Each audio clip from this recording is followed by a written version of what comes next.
Le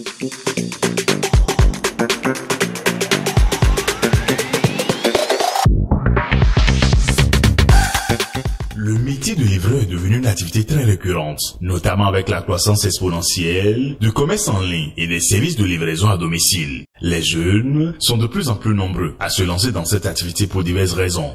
J'ai fait 4 ans d'apprentissage. Donc,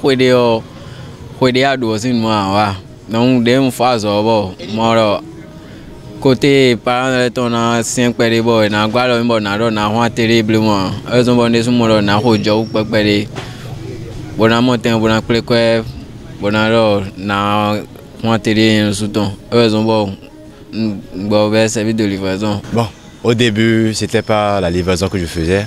Ma passion même exactement, c'était la cuisine en fait. C'était ça que je voulais faire au départ. Mais vu compte tenu des moyens, je me suis dit d'abord il faut d'abord me lancer dans ce business-là pour voir ce que ça pourrait apporter. Mon histoire avec le service de livraison, je l'ai commencé il n'y a pas un grand temps. Je l'ai commencé environ 4 mois et c'est parce que je suis à la fin de ma formation universitaire et je suis confronté au problème de sous-emploi. Au début, je me suis fait ce truc-là. Partenaire avec une pâtisserie dans le temps. C'était en 2021. Ce sont eux qui m'ont permis d'avoir plus de contacts. Parce que c'est avec eux que j'ai travaillé. C'est les clients d'abord qui vont t'appeler. Ah monsieur, on a un colis à tel endroit, vous allez nous poster à tel endroit. Et c'est en fonction de la distance que tu veux faire que tu vas évaluer le prix et fixer le prix au client. Parfois, il y a d'autres clients qui refusent. Parfois, il y en a d'autres qui comprennent les difficultés qui sont dedans, ils acceptent les prix. J'ai signé des partenariats avec des sociétés, des restaurants, des pâtisseries qui me prennent en charge. Donc, je fais tout le temps de livraison avec ceux-là aussi. Le métier de livreur offre plusieurs avantages, notamment la flexibilité des horaires et la possibilité de travailler de manière indépendante. Cependant, c'est également un métier à risque. Service de livraison, nous avons maîtrisé le système tu veux qu'à quand nous complet, on maîtrise le quartier, les bics, c'est cool, nous avons un GPS, si tu es un nouveau, il faut d'abord aller à la quête de clientèle, signer des partenariats avec des gens, parce que personne ne te connaît. Donc c'est difficile de te confier d'abord un colis. Secondo, compte tenu de la pression que les clients te mettent, tu peux faire la confusion des colis lors de la livraison. Parce que tu as réuni plusieurs colis à la fois que tu veux livrer. Et peut-être ce sont les mêmes choses, mais commandés par plusieurs personnes à la fois. Et peut-être c'est après ton départ que le client peut t'appeler en disant « Ah, ce que tu m'as livré là, c'est pas pour moi hein, et tu vas encore faire du retour. » Un livreur, lorsqu'il prend le colis du client, il doit être d'abord en contact avec le client d'abord. Maintenant, il doit être à l'heure. S'il n'est pas à l'heure, le client peut toutefois refuser le colis. Et s'il refuse le colis, c'est lui qui paye d'abord les dommages. Quand tu es livreur, à tout le temps, tu peux faire accident.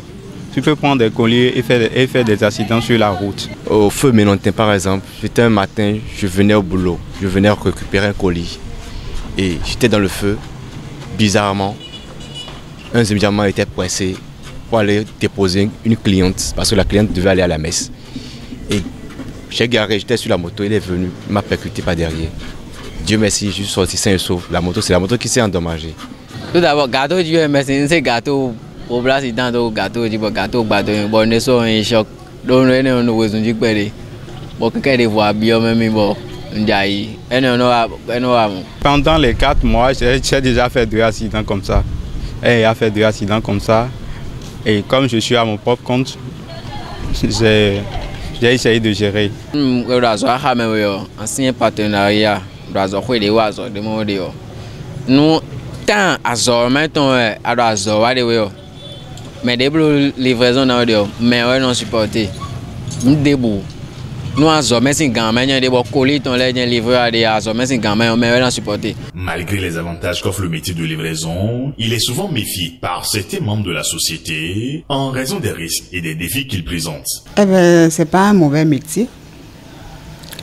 Parce que au lieu de chômer à ne rien faire, de rester là à ne rien faire, si tu peux livrer et avoir en retour un petit billet de 500 000 francs, c'est pas mauvais. Hein? C'est bon parce que c'est pas tout le temps qu'on est disponible à aller vers notre vendeur.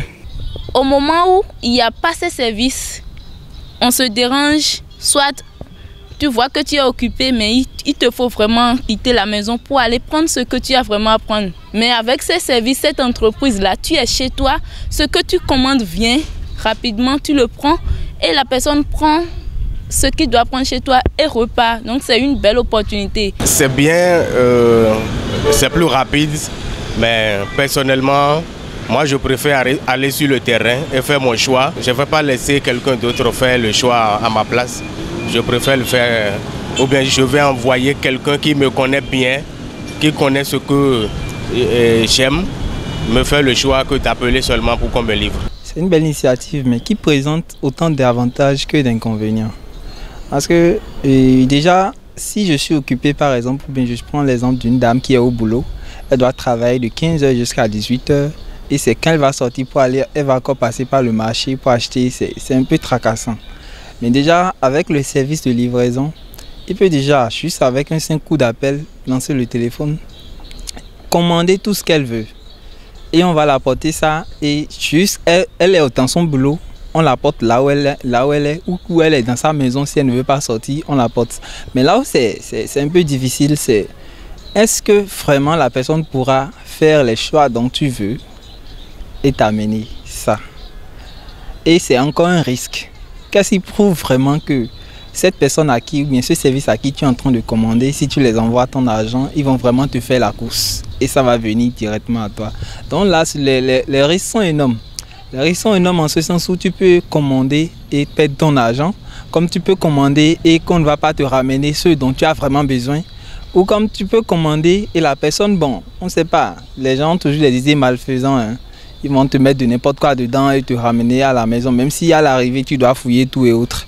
Mais il y a quand même un tic là. C'est vrai qu'il y a des fois où la manière dont tu vois le produit sur l'écran là, quand ça vient tes mains comme ça, là, tu vois que ça n'a rien à voir avec ce que tu as vu sur les réseaux sociaux. Parce que j'ai déjà aussi vécu ça aussi. Le métier de livraison est une activité complexe qui présente à la fois des avantages et des risques. Tandis que certains apprécient la flexibilité et l'autonomie qu'elle offre, d'autres s'en méfient en raison des dangers et des défis qu'elle présente. En tant qu'étudiant, mon projet c'est de foncer dans l'agriculture. Et pour y parvenir, il faut les moyens. Les moyens, ça ne peut pas tomber du ciel. Donc je suis en train d'économiser un peu, et d'ici là, mettre en œuvre mes projets. On va sortir des malines. Souvent, attends, on est bloqué de Gamolo. Tu as bloqué le poids. Na jodo livraison d'eau. Mon zéro tag le maintenant. Pour réussir dans ce secteur, il est alors essentiel de comprendre les enjeux, les opportunités et de développer des stratégies pour gérer les risques et améliorer les conditions de travail.